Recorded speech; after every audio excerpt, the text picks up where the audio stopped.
Hi people, Grace is here. Today I'm going to be showing you how to make super nourishing DIY hair balm. Because I've been asked so many times what I use after rice flower shampoo. I don't use any apple vinegar or conditioner or special hair products.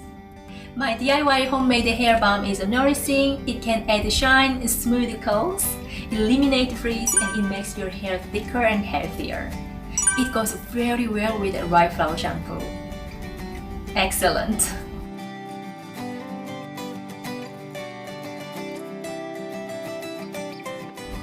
As you know, high-end hair products are pretty pricey. I have used Morrocan oil for many years. It was very pricey and it wasn't that great. And since I made my own, I will never ever go back to commercial hair products ever again.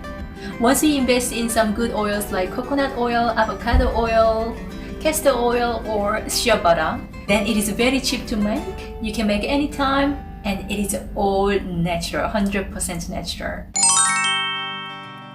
You can trust your own products and it is just super easy to make. Would you like to make your own? Are you ready? Let's go!